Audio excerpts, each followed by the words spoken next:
welcome National Poetry Month. How about that? Come on, reading poetry to inspire, to encourage, to learn, to just share. And it's going to be no different here at the Riverhead Public Library. Welcome to Poetry Street. This is a room without a roof where every voice is heard, and I'm so happy to be here. I'm so happy that you're here, and I'm so happy that you're here on Zoom. So let's get started. I'm going to introduce you to our wonderful co-host. Yes, Maggie Bloomfield, right after I do a land walk. This is why we need a co-host. It's not as wonderful as Maggie Bloomfield. This is our tradition. Okay, New York and Long Island has been the gathering and trading place for many of the indigenous people. We acknowledge that we are guests here on this land. Poetry Street and our work here in this area of Long Island is situated on the ancestral and unceded lands of the Lenape, who are the original caretakers, also the Canarsie, the Shinnecock, the Montaukett, the Reckonwalk, the Marseille, and the Haudenosaunee. We acknowledge and respect the many indigenous people who live on this land and continue to make ongoing contributions to our era. Now, it's our honor to introduce you to our wonderful, wonderful, and most wonderful Maggie.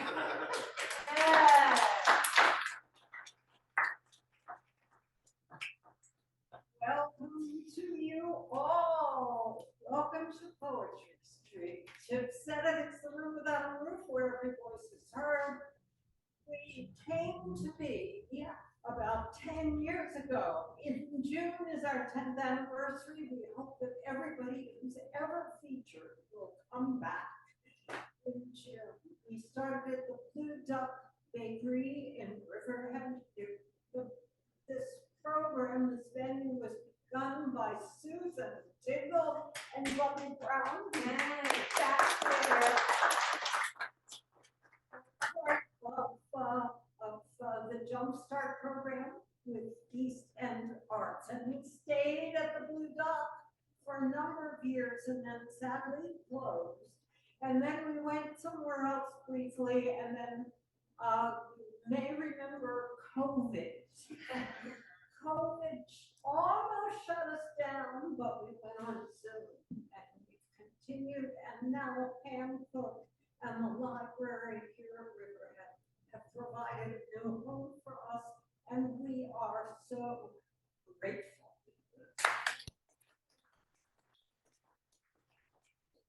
Thank you for joining us. I'm going to introduce the features in a minute, but first I want to tell you about the community poem. There's a jar on the table back there. We ask that you write one line of poetry, put it in that jar, and I put it together over the month. And if you want to hear the poem that comes out of your contributions, you gotta come back. You too, you guys on Zoom, give a line to Claire. I hear music.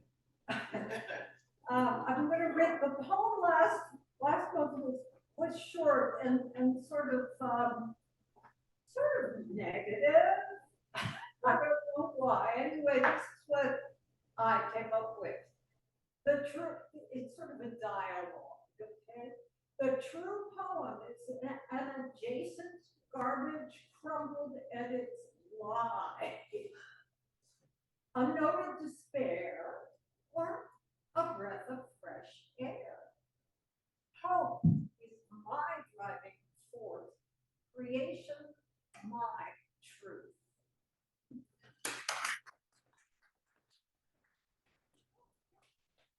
Thank you. We have incredible features today. Oh, and I want to tell you guys, we cheer and we yell. It's a library, but you're allowed to make noise. We cheer and yell for poetry in this library. We insist on it. want to hear that if you love the poet, and we want to hear that if you don't love the poet. Because lots of people come back and back and back, and people get better. It's like everything else, it takes practice. Well, today we have two features who are very practiced and very wonderful and very old friends of Poetry Street and of mine. And I am so happy that they are featuring for us today. They will each feature for about 15 to 20 minutes. And then we will have an open mic, and at that point we will explain, we have some rules about the open mic. One poem, no more than 3 minutes, no matter what. Okay. Anyway, I'm really happy. We determined who wants to go first. Who wants to go first? We're gonna alternate. They're gonna alternate, so I'm gonna read their bios to you. Terri Muuss has been working since 1996, well before the torrent of the Me Too movement, to bring attention to the prevalence of sexual assault and rape through telling her own story through poetry, prose, and theater. As a white cisgender woman, she's also worked tirelessly to understand her whiteness and privilege through the double lens of inaccurate messages foisted upon her since birth, and the support and camaraderie she found almost exclusively among individuals and communities of color. Raising the trauma of violation and injustice to the light is her life's work. That's Terri Muuss.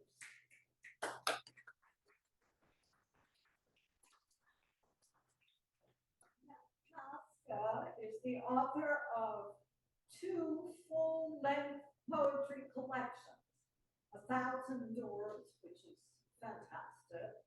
In 2011, he was a Pushcart nominee. Ravenwire is his other book. He was an Eric Hoffer Book Award finalist. And his work has appeared in more than 50 publications as a New York State Teacher of Excellence. Pasca has taught creative writing, mythology, and literature since 1997 and advised his school's award-winning literary arts magazine, The Writer's Block, since 2003. Matt has performed and taught at dozens of colleges and conferences and co-hosts a monthly poetry series with his wife. Friday Night Fire is amazing work. Matt was named Long Island Poet of the Year by the Walt Whitman Birthplace Association in 2022. Ladies and gentlemen, Terri Muuss and Matt Pasca. Let's go.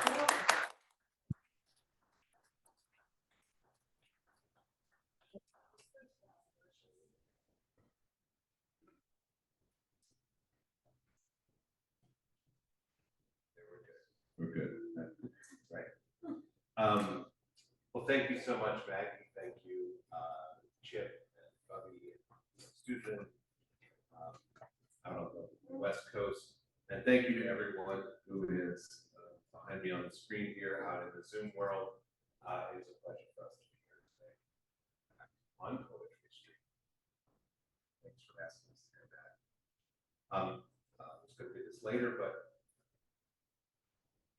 with your land welcome and Earth Day, I think we'll start with a poem about Long Island, about which many of us have mixed feelings.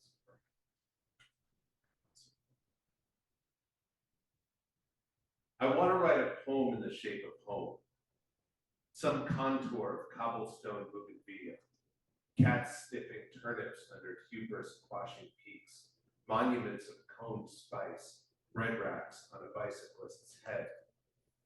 But I was born among bong brats and mesh fiefdoms, yards pruned by labor rezoned from town pools onto shadow streets named for murdered tribes. I tried to love you, Long Island, but your beauty and bigotry are paired condiments in the diner booth. Nautical plenitude and Pine Barren confederacy. Soft duned kisses and Orwellian elephants made of fear and fence posts. Your rabid dusk and red-lined sea parted by Robert Moses parkways. I know some who sail and bask in your seafaring past, but no salt tattoos my skin. Your face bears the still wet mark of a devil's deal, the enslaved, the denuded, a million moral compasses laid at liberty's feet. Every block valued at X divided by melanin equals Y, because we can. How does one strip down to the sun's sweet key of nostrils caked with wind and freedom when home is a bootstrap riptide? The best thing about you is how easy you are to leave. Boeing or bus, bridge or rail, to flee your glossy hatred strung like blades between cul-de-sac guillotines, your white hoods and pickup truck tyranny. Pommeduck's fishtails hiss over scorched grass and Algonquin echoes like a serpent's tongue. And soon I will leave all your rash Atlantic blue behind. Till then, love and horror split me like a knife, a witness waiting for another life.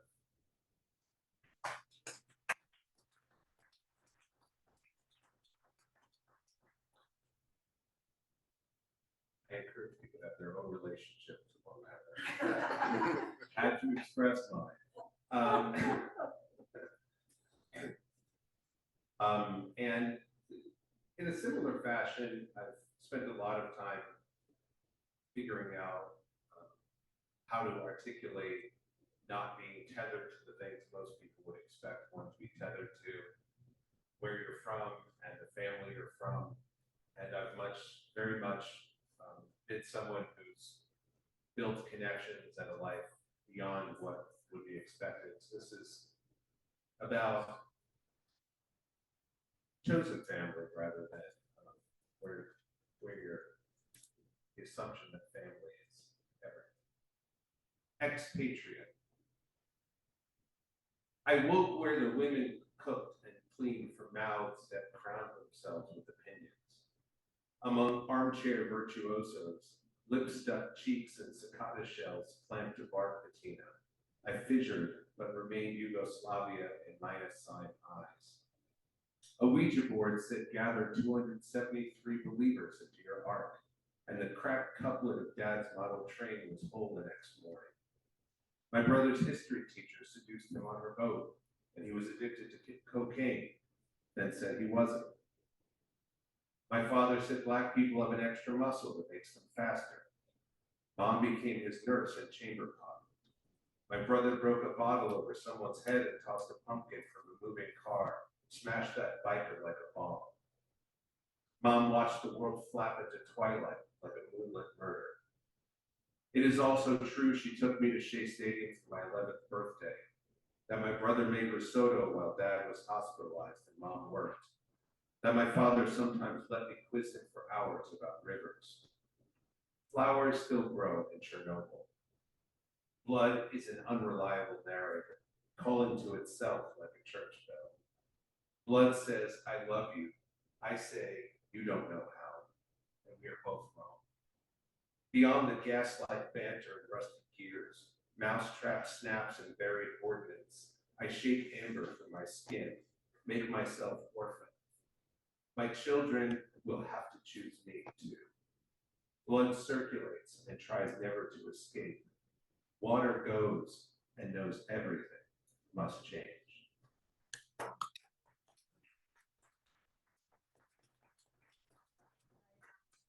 I like going after you because I had a different order than I listened to your poem and I was, yeah, change things up. A few things. I don't usually like to introduce poems, but this is like really new, fresh. One, the idea of chosen family is so important to me and Matt for many reasons. The other thing is that I am blessed to run a GSA club at my middle school. I'm a school social worker. And in my GSA club, we hold space for 35 LGBTQ kids who have nowhere else to go. And just because I do that every week, I get death threats and hate mail from many a parent in my district. And this is the title of the poem is a quote that was written about me online. The inappropriate and unnecessary perversion that has infected our public schools. I am 6. I am a girl. I wear pigtails on either side of my head, holly hobby socks, and always fold my hands in front of me on a desk in a picture when talking with an adult. I wish my hair would grow longer, and I wrap the towel around my head after a bath, and I pretend to be the prettiest girl with long flowing hair, pretty like a doll. I am 7. I am becoming a boy. I wear t-shirts given to me as hand-me-downs from the brother of a friend of mine because I love how worn they feel on my summer skin. The shirts say Empire Strikes Back or Speed Buggy, or have a picture of Mork from Mork and Mindy. Sometimes I'm confused when I am told to be ladylike, to set the table, and that girls help their moms in the kitchen. I want to help as me, and I am not a girl. I climb trees and hang upside down from the middle branch, seeing the world turned over as it really is or could be.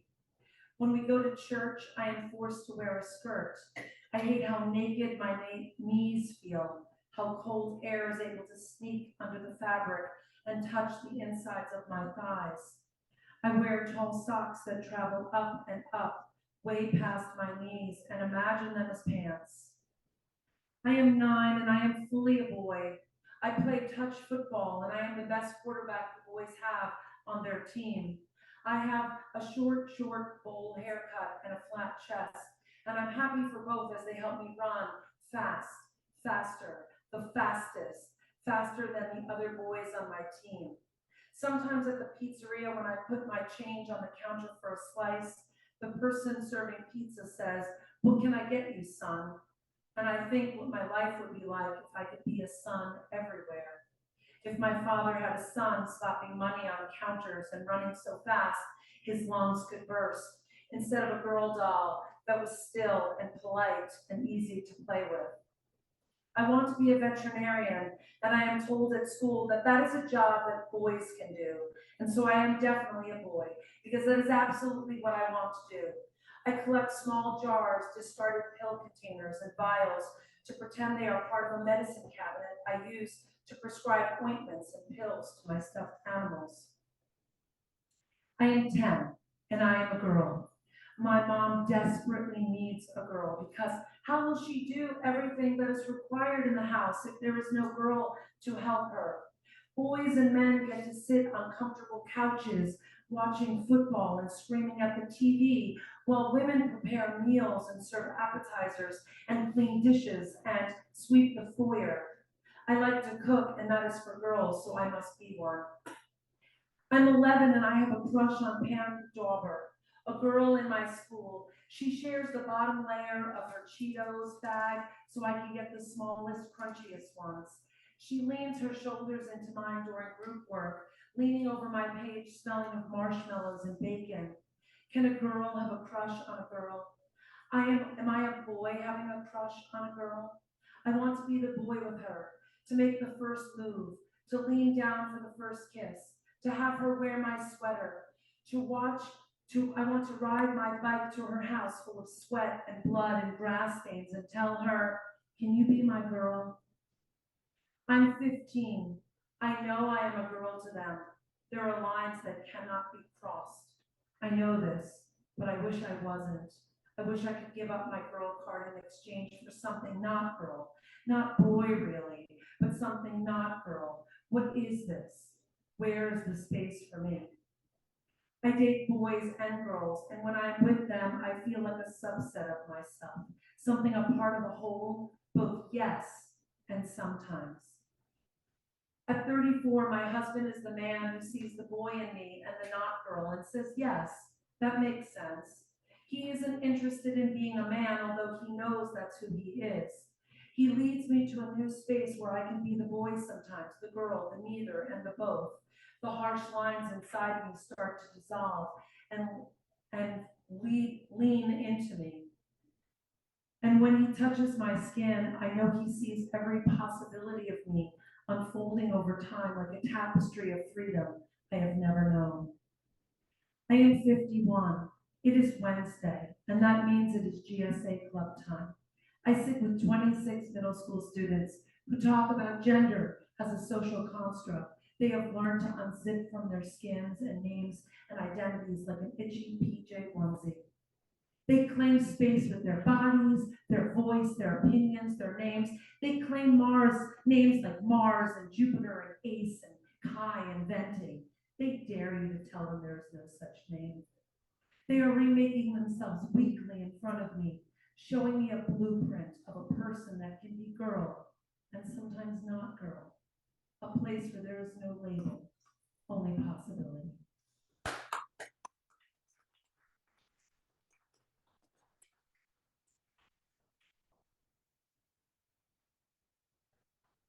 So spaces like this are really important and revolutionary, especially in the era of the 24-hour, 7-day-a-week news cycle, which I really believe is meant to keep us paralyzed, not informed.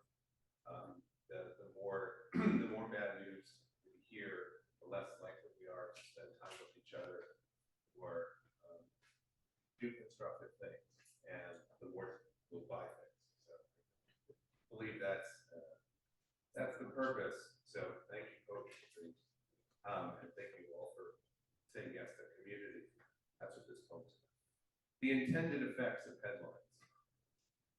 I was wrong about my pensive mouth and expressive hands, my unbarred jackal of thought. Wrong about knowledge, about prayer, about water. No blade can cut power's feed. I have plans now to cremate my library, hurl rocks at windows until every view is painless. My organs have been diagnosed with claustrophobia, pupils with OCD. My grief is a factory fire no sprinklers can douse.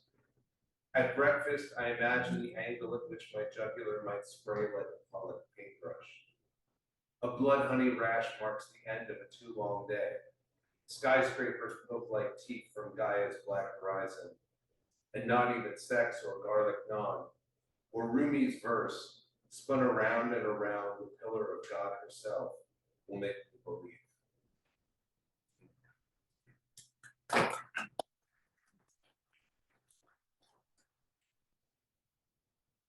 But even in that bleak place, I still wrote a poem about it. So. That's right.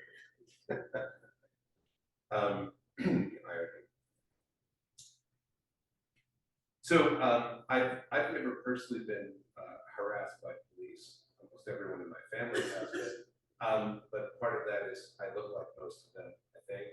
And so when you get firsthand accounts from others, it's something sacred to be able to hold and try and tell about. And our son is home this weekend because 108 of his fellow students at Emerson College were just arrested. On release now, but we're seeing this all over the country. After a shoot at Heckscher Park, my photographer friend eats curried couscous at our table, then chuckles and says how, after golden hour headshots, he was cleaning lenses in the lot when two cops forced him from his car. One shouting, "What do you have? What are you dealing? Show us what you got," till his face blew like a Glock. The other snorting, "Jesus Christ, another one can't put the right socks on." As if my friend's mocha cheeks and high-top fade rendered the one SpongeBob, one Jamaican flag pairing a mistake.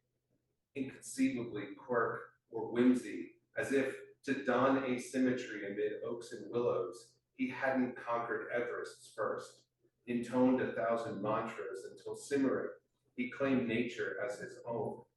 As if, flash on hood, palms on roof, his beautiful authority beneath their callous clasp, he wasn't the real hero.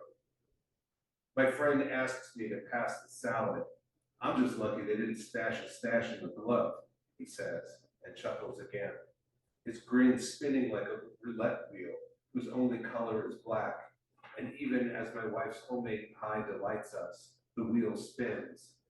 Because this evening, citing no violation, 2 officers left my friend on a rock, sockless, and disappeared. Whoa. Actually means I have to follow you though, so there's that. I'm reading more prose pieces today, if that's okay. So this is a piece about watching my son go to the first day of kindergarten with a son that's home from college, so I think watching him go into the world is pretty much like watching him go to kindergarten, so.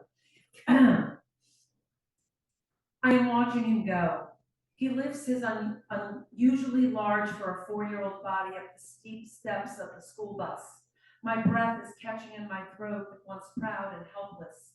I have been steadying myself for this journey since he was born. He seems impossibly young, yet fully independent. After boarding, he stands at the top step, takes one brief look back at me and smiles. I am watching my Lynn at the top of the bus. He takes his seat in the middle and waves from the bus. No, he cannot be getting on the bus. It is too soon. He is not ready. An animal sound escapes from my throat, and Freddie, the bus driver, looks at me with his ear thrust out to catch what I have said, but I can't speak, so I just wave my hand. He pulls the lever to one side and the door shut in front of me, and I stand stunned. Suddenly I come to, I realize with alarm I'm still standing there. Oh my God, the car. I run as fast as wobbly legs will take me to my minivan, where I throw myself into the front seat so violently I bang my thigh against the steering wheel. Later I will have a quarter-sized bruise there, and I will wonder how I didn't feel any pain in the moment. The keys still in the ignition, I turn them and I begin to drive. I don't have the time or presence of mind to put on my seatbelt. All I know is I must follow the bus. I am in a cold sweat. I panic. I look in the rearview mirror and I glance to the back seat. There is no child sitting in the back seat. My heartbeat stops for a moment, but the immediacy of the situation jumpstarts me back into focus. Come on, come on, come on, come on. I am watching the back of the bus. Is my son seated? Will he stand to look back for me? Is he talking to someone? Is he afraid? Maybe he changed his mind and he's crying for the bus driver to turn around and go back for me. Will something bad happen to him on this bus? I suddenly notice that I'm rocking back and forth at the wheel and I'm sweating even more as panic escalates. At the opening to the highway, panic in full swing, I realize that I will have to wait my turn at the merge and I won't be able to stay directly behind the bus. I strike the steering wheel with the bottom of my palm over and over again as I wait for the bus to merge ahead of me. My brain begins firing off options. Do I risk pulling out quickly with the bus? Is there a shortcut I can take to the school? The bus finds an opening and pulls out ahead of me. I accelerate to the end of the ramp and I brake quickly. Cars whoosh by me. As I anxiously wait for a space to enter, I can see the bus rolling down the highway away from me. No.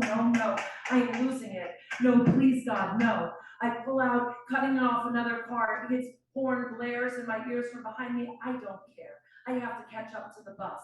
I speed down the highway, down the off-ramp, and arrive in time to watch the bus make a wide turn into the circle in the front of the school. I follow directly behind it until I'm waved with a friendly smile towards the side lot.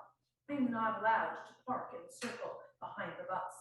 They want me to park to the right of the school. Shit, I mutter under my breath, and I pound the steering wheel. I'm biting my nails and circling the lot in full-blown panic mode until I finally find a spot. I park on a crazy angle with slightly enough room to open the door and squeeze out. Barely having thrown the car into park, I turn the engine off. I leap out of the car, leaving the keys in the ignition. I don't care. Steal the van for fuck's sake. I need to find my son. I scan the circle for him. Lines and lines of children are being directed into the school, but which bus is his? Where is he? I am playing the Where's Waldo game, hoping to spot my son's flaming red hair in the organized chaos of the crowd.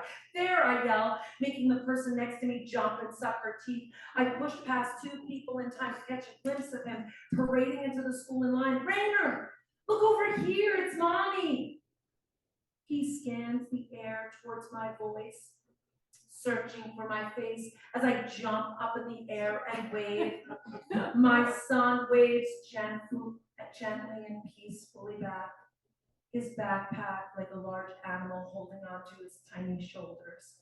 I watch him walk into the building, smiling and waving until at last his outline disappears into the large waiting school. When he is completely out of sight, my knees buckle. I fall onto the curb. I put my head in my hands, and I start to cry. Oh.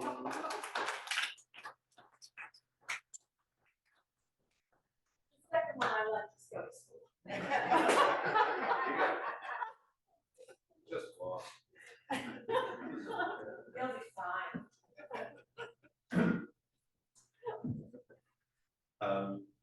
So a little more hopeful now. Sometimes the poems we write in the second person are really just written towards ourselves. So this is called, when you're feeling rather upset, rageful. Instructions on not killing. An affirmation. Hug your children. Study ants. Stick your nose in a cat's fur. Eat mofongo. Breathe. There are 8 billion people here, and nearly all of them believe in these things. Don't take the bait. Read Baldwin, chop dill, sing harmony to Purple Rain on a bridge at sunset. Do not engage with those for whom certainty cools like oil under a nut butter lid. Enumerate your room's occupants, who glimmers and who is unseen. Enumerate the cost of citizenship, wallet and psyche. Call out institutionalized algorithms of perpetual oppression. Remember, you aren't here to be liked, martyred, or absolved. Pray. And by that I mean shut up. What does the goddess whisper? What of the wolf mother's Yellowstone howl? Sniff grass cuttings. Squeeze icicles on a beach of volcanic sand. Recall the shimmer of Saharan dunes, soft as powdered gold. How many friends can be made over tortillas and habichuelas? Don't take hatred personally, even when it is. Anger is a sprint, healing a marathon. This too shall pass. We too shall pass. Do what you can now while you are here.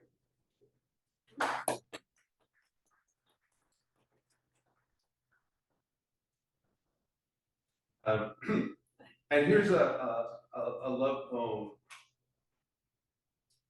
inspired by an experience in Egypt. And I just thought about this. It's about the Library of Alexandria, which I have not heard of the Library of Alexandria. It's the greatest collection of our ancient human wisdom anywhere on the planet. And the Romans burned it down. So cool to read this in a library. Alexandria. 1 block south of the sea, Naveen shows us the new library. A bust of Alexander the Great, an impossible swoop of steel, the planetarium roof, defunct scripts etched like mosquito larvae into Aswan granite. A mural of Caesar's men setting fire to Egyptian ships while an ancient wind rages inland, burning humanity's best findings by the harbor side. Naveen says the blaze wasn't as bad as what went with it. When you and I are gone, love, our infinite terabytes will billow into space. The clematis bursting from your stare, shirt pouch stuffed with peppers, fingers snapping now as our boys bell kick down the path, away from us. Are we only real when observed like blue giants or slipper orchids? Are we carried inside one another like quoted words or injured birds? Astronomers say there are more stars than grains of sand, and my volumes pay ill tribute to our galaxy of tender, incalculable witness. Naveen fixes her headscarf, says the library was originally a temple, which is fitting, I think, since you and I, and this, and all we have shared, like anything holy, cannot be preserved.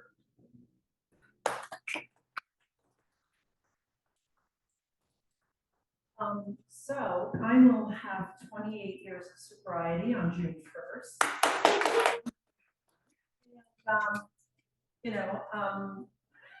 We got news today that a poet friend of ours, Richie, has passed, and he's very young and had many demons. And so this is for him and for sobriety and for the great mystery that is life, and that there is no guarantees, as Max says in his last poem. And this is called There Is a Light That Never Goes Out. One morning it happens, a riot of forsythias bell the air, and daffodils sing out their lusty throats. Winter opens her dark curtain to spring, and without warning or desire, I remember you.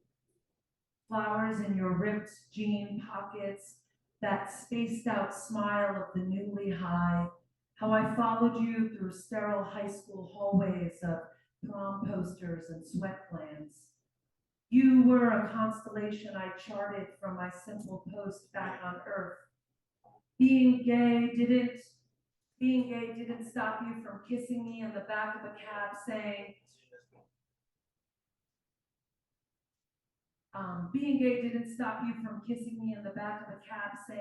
you are the only girl I could ever love.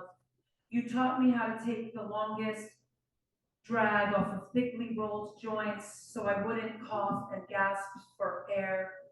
When I spun faster and further out of orbit, you put your nose to the bone of my cheek and said over and over again on the purple velvet couch, you are here and beautifully alive.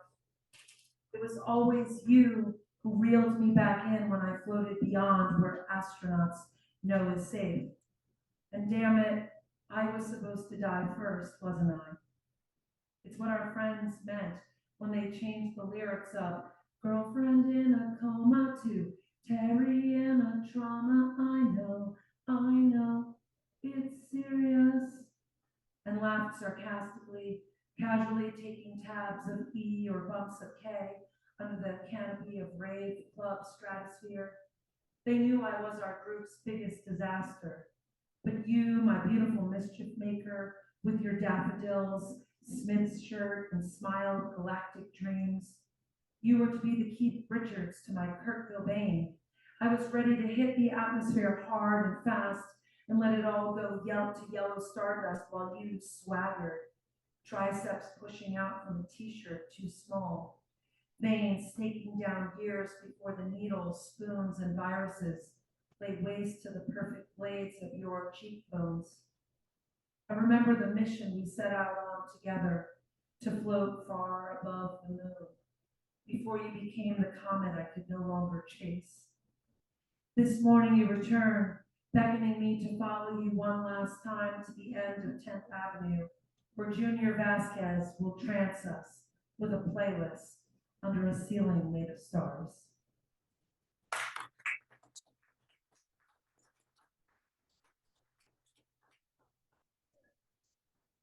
That's it for you.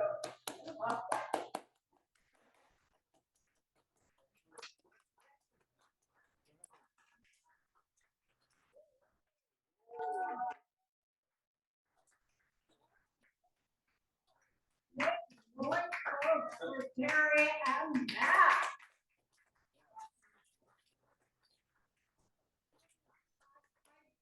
I forgot to mention that we bring you back for 9 more. Okay, good. Yes, yeah. So we have one more go. There you go. That's all right. Oh, thank God you're prepared. Yeah. Oh my goodness, what an afternoon. What beautiful, beautiful work we're listening to today. Let's hear it again.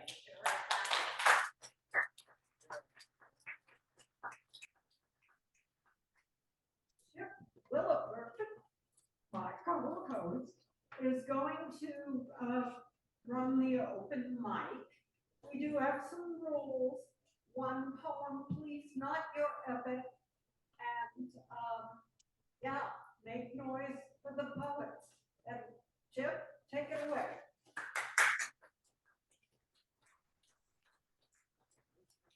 One more time for this powerful couple. Oh my God.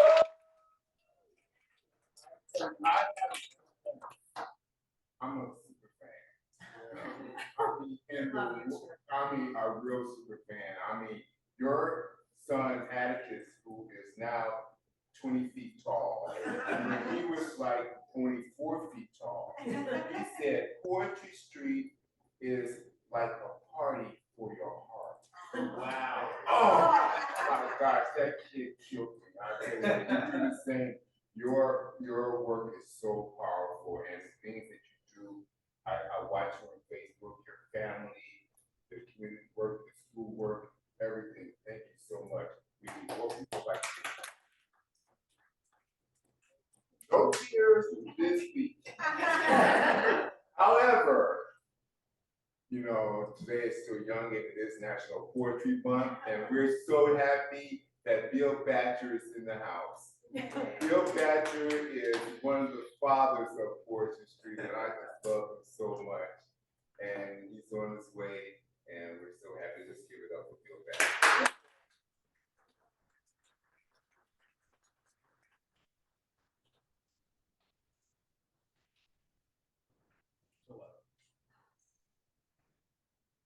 This is called Backyard Theophany.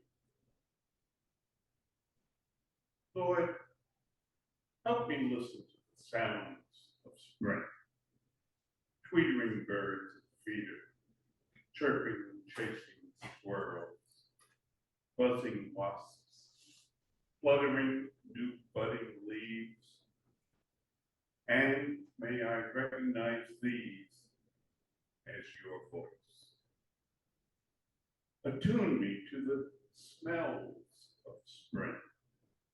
Lily, amaryllis, wild onion, skunk cabbage, gardens redug, farm fields dressed, sea breezes.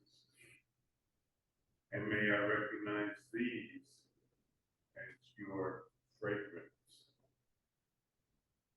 And when my face feels sun warm, my bare arms cool, when I feel potting soil between my fingers, or a hose nozzle leaking on my wrist, remind me I've been touched by God.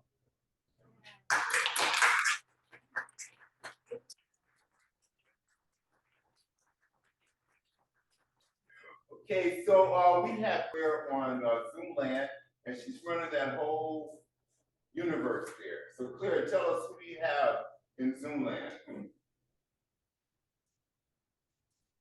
First we have Herb Wallstein and then followed by Virginia Walker. We'll do 2 from Zoom and go back to the room.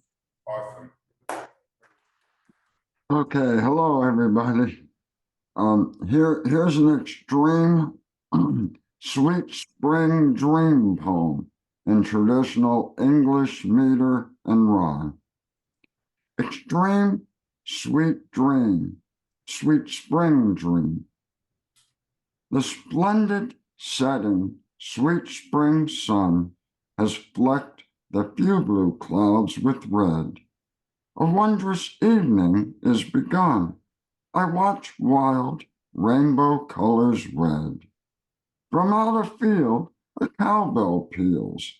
East, all is purpling slowly while ease soothingly surrounds and seals each living thing it can beguile.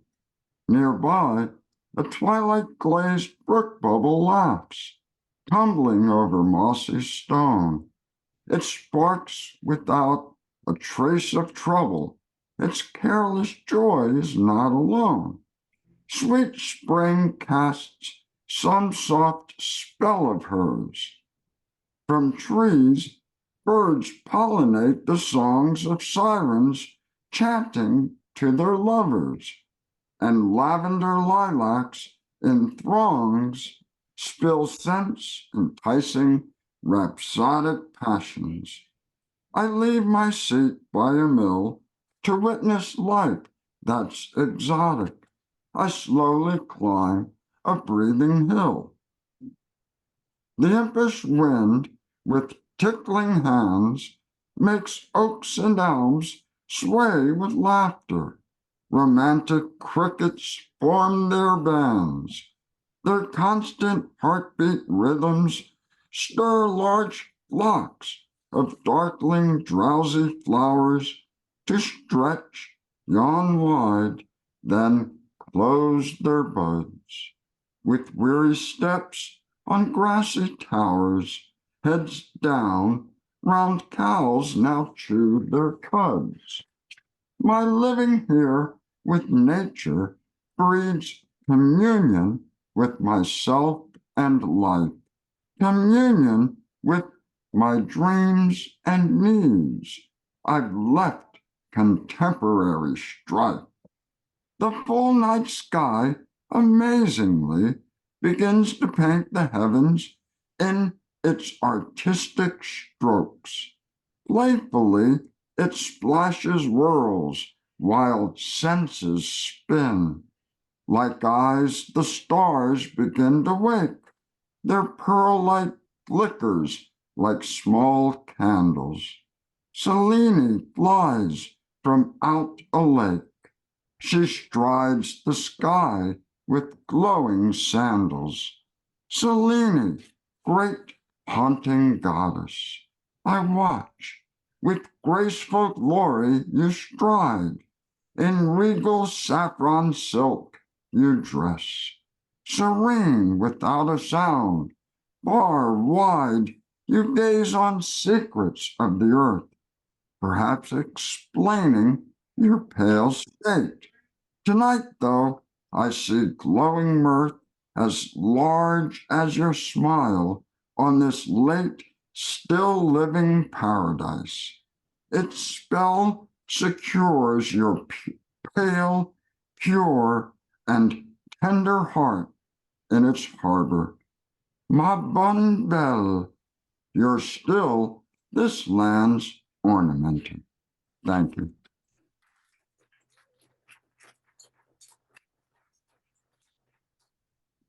Am I next? Yes. Yes. Oh, hi. Well, first of all, hello, Bill. Hello, Gladys and Claire and other people that I know and I haven't seen in a while. And this is a poem I found.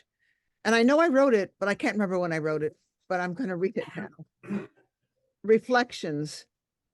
The sky, in a concentration of vapor, controls reflections, waits lightly their fall on the water, duplicating a curious reverse, elongating molecules of light. Beneath their upright progenitors, trees wave in dark fringes. Diffuse sunlight walks on the water with spider legs, dimpling the surface.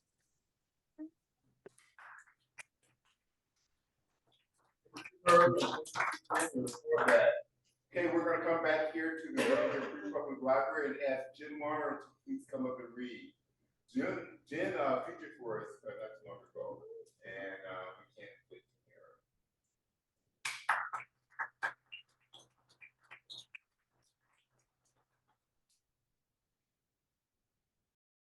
Nothing. Okay, it's called Protest. May we be sisters in peace. May it not matter your country. May it not matter my faith. My blood is no bluer than yours, your skin no truer than mine. May we be sisters in peace. May it not matter your faith. May it not matter my country. May our children be safe. Your blood is no bluer than mine, my skin no truer than yours. May our country have no name. May our children be safe. May we be sisters in peace.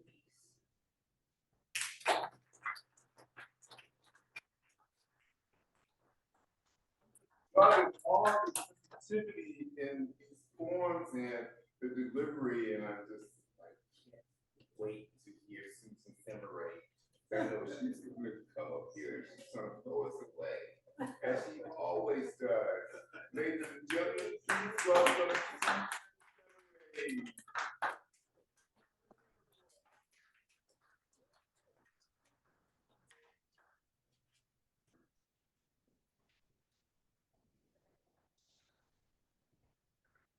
Is that good, Claire? A little bit higher. A little bit higher my voice. That's good. Thank you. Thank you so much, and thank you for this beautiful poem this had. Beautiful. So I wasn't planning on reading this today. I had something else, but I just wrote it a couple of days ago about a friend who just passed away. And the title is Kathleen. Bouncy brown curls streaked with gray, graying more over time. Playful freckles danced across a kindly face, eyes that glistened in a heartfelt smile. Honest words spoken in a calm, soft voice. Oh, Kathleen, filled with life one day, and gone the next, it seems. A giver of kindness, a bestower of generosity, a Pisces, a lover of all things natural, a maker of homemade jams, a gardener of herbs, a sewer of cloth napkins and placemats, and carry bags for yoga mats, a reader of books with profound messages, not understood by all, a deliverer of meals on wheels, a leader in the community, an independent woman, an autonomous thinker. These are the things of Kathleen and more. A welcomer to the neighbors with freshly made blueberry pie, hot from the oven. A maker of homemade bread, the aroma wafting through the neighborhood. A lunch of hot lentil soup, lovingly served for a treasured friend. Oh, Kathleen, filled with life one day and gone the next, it seems. A wise soul, an authentic, glistening gem among a sea of pebbles. A soft-hearted, sympathetic being, a quiet warrior, right to the end, an essence of grace. The angels called you, dear friend. I don't know why, I don't know where. Some heavenly realm for sure. The heavens have a brilliant new star. Your shining light to all continues.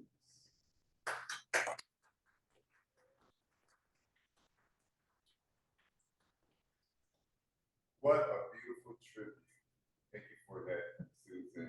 Claire, who else do you have on Zoom land? We will have Lee Gill next, followed by Gladys Henderson. Awesome. Lee, where are you from? I'm from the magical land of New Jersey. Awesome. Well, welcome to Poetry Street. Yeah, hello everybody. Maggie bullied me into coming in here. She peer pressured me into coming in here. And this one's called Gone. This one's called Gone Everywhere.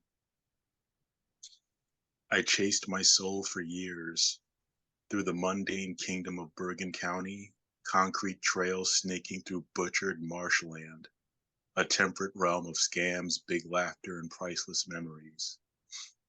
And between the whirring gears of the awesome machine core that is New York City, the lightning current of culture and crime steering America's identity, and along dusty stretching highways through the South, flanked by tattered billboards and lonely gas stations, and to the rugged paradise of Northern California, a mystic convergence of nature's glorious panorama where nights crackle with earthen magic, and across the incubator of all life that is East Africa, exploring the sweeping majesty of the savanna bathed in gold by sunset, and down the spiraling halls of my own subconscious, hand in hand with the radiant guide of LSD.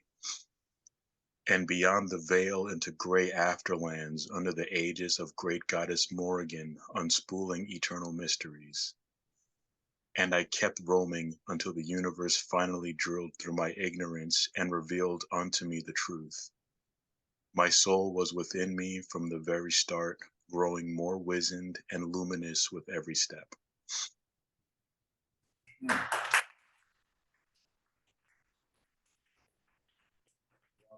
you so much for that. And please come back. Bubby, Robert A. Bubby Brown. Bobby, let's go, Bobby, bring it. Hey, Gladys. How are you? Gladys is first. Gladys is first. Gladys is first. Of course she is. You know why?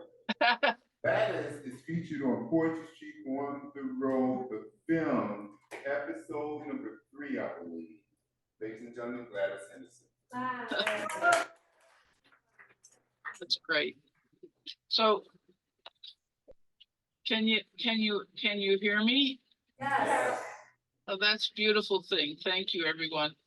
And once again, what a fabulous, wonderful day to spend. Oh my goodness, in this promise of spring and all things healing and growing. I'm so glad to be with you and to see all of your faces, that we're all present together at this table of ours.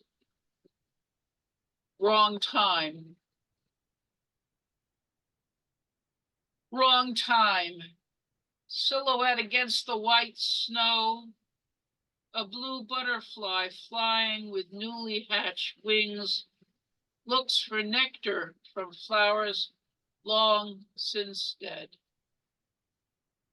Why did he emerge on this unforsaken day before a blizzard and his certain death?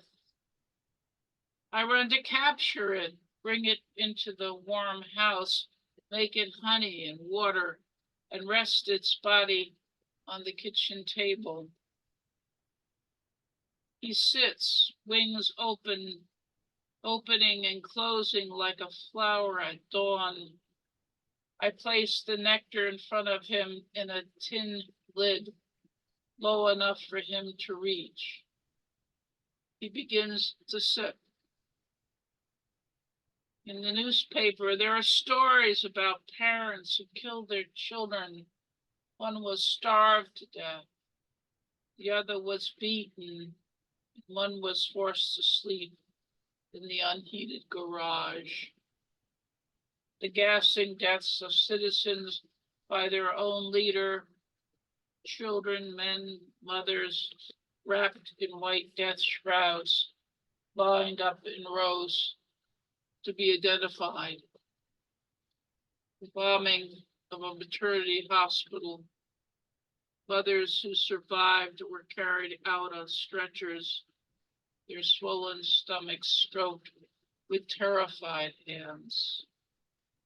Just recently, all of them living in the sweet air of creation, lungs opening and closing, breathing in life's sweet nectar, the arms of lovers, carrying oranges home for dinner, repairing the open seams of roofs, sitting at their mother's table, sipping tea and eating dried apricots. To be born and to have so few days. He sits sipping nectar, knowing nothing of his misfortune or the universe and its timing. His blue wings move like a satin cloth. He lifts off into the cosmos of my kitchen, and I bless every savory moment of his life and mine. Thank you. That's powerful. Thank you so much for that, Gladys. Thank you so much. And now, Robert A. Bubby Brown, who's one of our founders of Poetry Street, and I love with all my heart. It's such a great guy. Ladies and gentlemen, Robert A. Bubby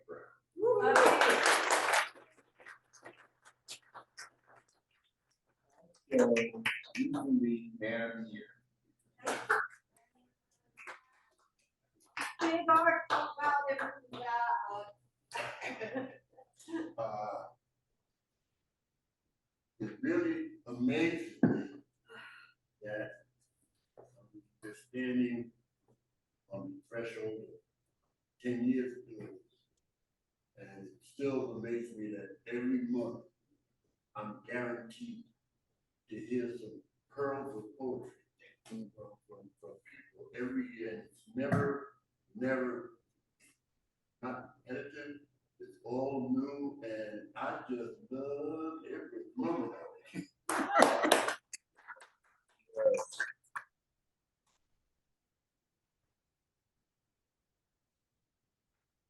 Make America great again.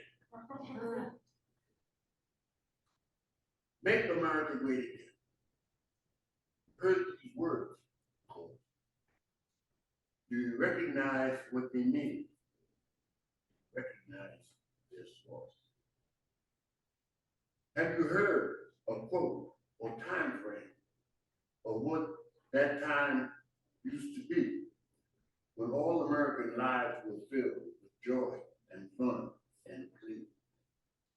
Make America great again. It's possible to do it. It's going to take some sacrifice. Get America moving. The sacrifice will be the wasted time trying to figure out when that was. Your time would much more be better spent turning lint from your dry and fuzz. To make America great again, like we read in God We Trust. When I pay my fare to take a ride, can I still sit in the front of the bus? Remember when we were really great with our diplomatic orders, separating parents from their kids along our southern borders? Hasn't history taught us about the wall? Have we forgotten Germany? It takes a bridge and not a wall to win over an enemy. Is this nation really striving for greatness?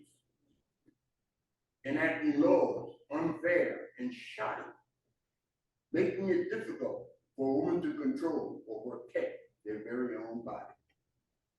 I believe number 45 is open the door if we can only work out the details to put our gonads on the shelf and elect a leader that's female. 6 zeros in my income. Make income laws relax. Let those struggling check-to-check folks bear the burden of income tax. To make America great again, to get to be the worldwide GOAT, a big step depends on in November when you place your vote. Make America great again. It's a motto destined to fail. It's not a political saying, but a slick ploy to keep your butt out of jail. Make America great again. Bury this adage with the dead. America's best and greatest days are in the days that lie ahead.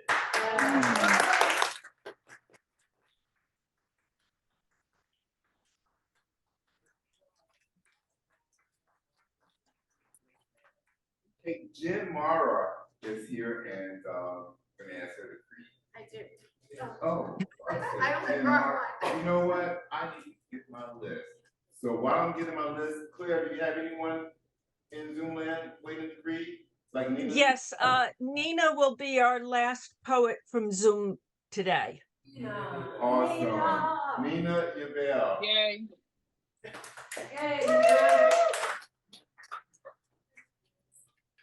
All right, April again. It always comes back to April. Cherry blossoms unfold here and there, drift through cerulean sky. Cygnets come of age, follow close, sail the lake. Lovers sift through petals, names upon their lips. Caught in detail, I slip out of spring. Certain faces fill the memory. No time for blossoms, birds seem too loud. No time for the hot burst of magnolia, the dogwood crosses. Love took another path, uncoiled through withering daffodils, inside the decay of iris and lilac, to that infinite space where you and I pose separately, flower in April's long memory.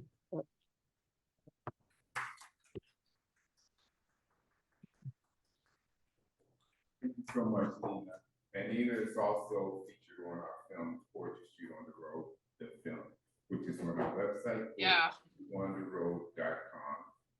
Now that I have my paper, I can read. Jeannie Lane is actually the next person here at the Riverhead Free Public Library. Jeannie Lane.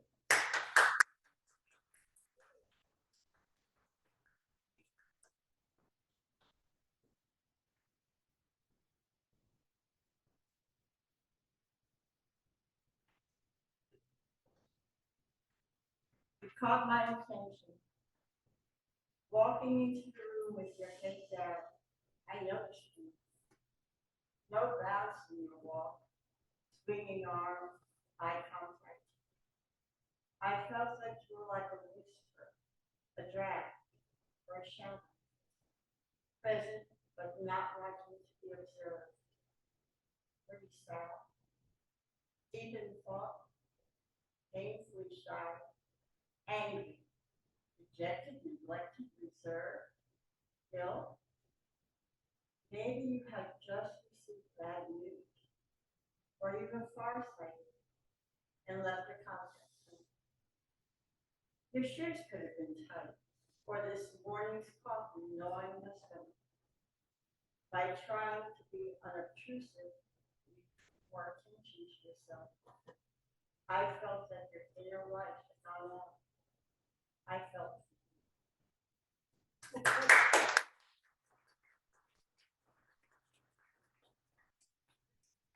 Wow, that was lovely. Yeah, I'm gonna bring my co-host back, Maggie Bloomfield, because I think she has something. Ladies and gentlemen, Maggie Bloomfield. Night.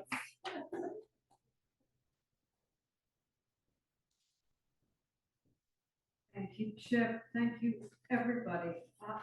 This afternoon has turned me into a puddle, basically. This poem was one of the first poems I ever wrote shortly after a whole new life began for me. It's called B. John, 1979. B. John does his funny duck walk across Sheridan Square. He lost his toes in the park one icy night when his soggy head told him his bench was always warm. At St. Vincent's, they took the blue stuff that was left. They already had his teeth and a slice of his brain, put it all in an envelope marked, no hope. But B. John Foldham, he duck walked back downtown, and there he goes, murmuring fuzzy prayers and dreaming of comfortable shoes.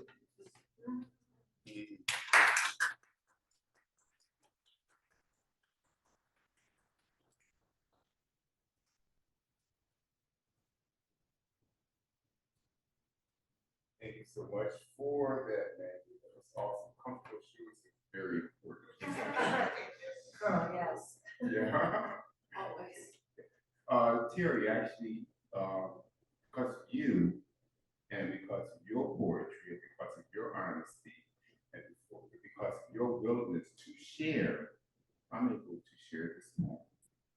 It's entitled Shame Is Not Mine to Woman. I was the littlest, the last of 5.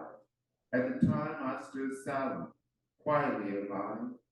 On my face, fright for the ages, wide-eyed, sidelong stare at my big brother and a fluttery ache in my belly. Yeah, I stood in that line. I stood there wearing my lucky yellow shirt, wrinkling trimming sleeves, and bell bottoms shaking like a leaf inside. Outside, perfectly still I stood, all the time wanting to run away and hide with my big brother at my side. I was 8, and this lineup was the routine when you did something wrong, like not doing your chores or not doing what you're supposed to do or told to do when told and especially looking like you kind of want to talk back.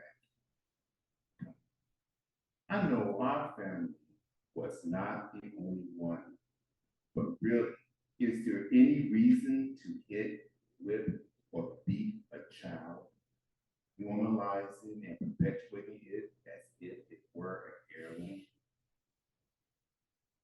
8 years old I was, lined up from the eldest to the youngest, me. After the speech, delivered almost as long as Sunday sermon, came the beckoning of the hand, pointing out exactly where to stand. First, my eldest brother stood in the designated spot, stoic and still, like an ironing board. Dreadfully, I watched an endless ache as he, like a hungry crocodile, clenched his teeth as though his very pride was at stake. Holding on for way too long, thinking all so wrong, twist and take, aggravate, sure to make more blows to flow harder and harder. Yes, the tears did choke behind the levee until he broke, and his head did fall with nothing at all to say, feeling hurt, shamed, and defeated. He walked away. Within fingers' reach, sparing not, I watched each of my siblings slowly walk from the line to the spot. A docile stare, her hand outstretched. Without a sound, a single tear raced down. Taking my hand, jerking, rigid every way. What? Nothing could I say.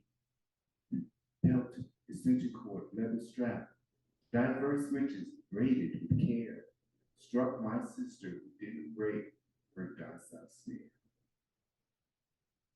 One by one, I saw them walk off, sniffling the room alone to our shared double bunk bed. I was 8, now holding my behind, it being my turn, anticipating the burn. Alone, I walked from the line to the spot I was told to stand. Like dark seas, I disappeared in memory, sank into sand, and just like the rest of my siblings, I too extended my hand. Regardless of what I've been shown, today I know that shame is not mine.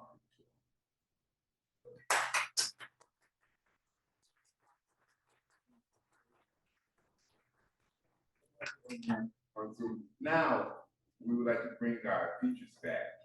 Yes. And we're so happy to have this amazing couple and keep doing the work that you're doing. Ladies and gentlemen, Terri, Muuss, Maggie, Pasca.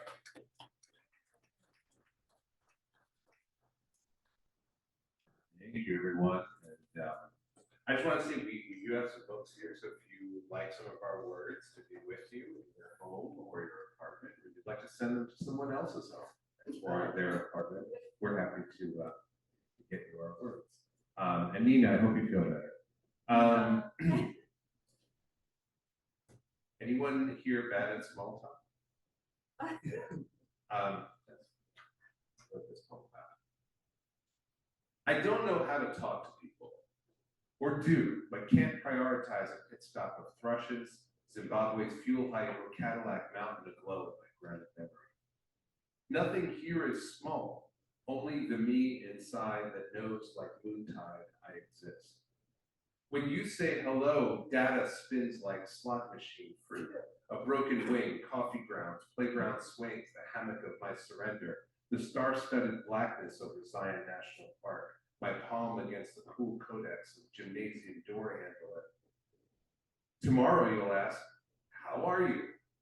Another spin, toner stains, Kukulkan, Renaissance hips gleaming in stolen gold, Estefani hoping her mother returns from El Salvador, speedboats slapping Caribbean shallows where the Cunayala housed in Panama, Orville Wright playing his mandolin at Ocean's Edge. Are you still there? On day 3, I am certain to respond, but get stuck in the slots. My gypsy mother, the Nepalese flag, meerkats, Midnight walks up Old Farmingdale Road with my Discman blasting and crushing hard on someone I'd never speak to. My son's questions warm in my ears. Thai mangoes, head of shop, the wood mouth where wolf tracks meet dumpster. My limitations, the thrill of being wrong. My wife's sister and soul, our caramel hearts round as bird nests. The vault of our love, redshift of our late night bed. Another failure. Another colleague left to wonder. Just say you're fine, ask how they are, I've been told. Maybe what I really want is to grab their arm and say, against the hollow school locker clang, no day should slip by without a receipt, that we must catch life's verses line by line. So when we are brought back to the ground's embrace, it will take us back, no questions asked.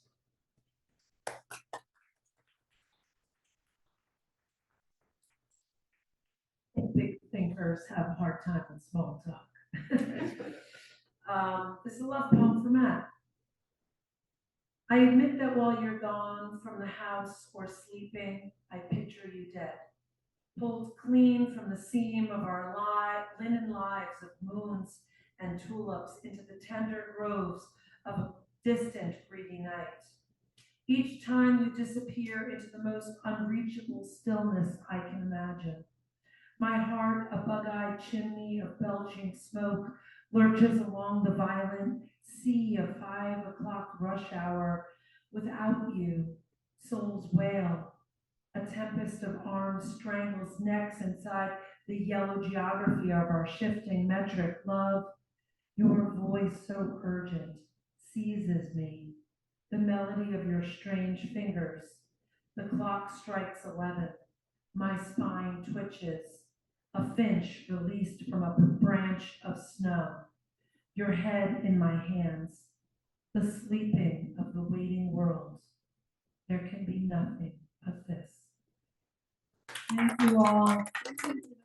Thank you to Jeff, thank you to Bobby, thank you to Susan, thank you to everybody up there. Y'all are wonderful. Keep writing.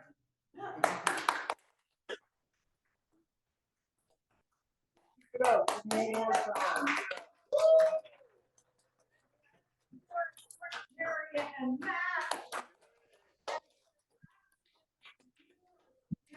Poetry. Yes. So please come back next month. Please put a line in the community jar and go out and enjoy this gorgeous day. Oh, wonderful. Thank you again. Lucky for us.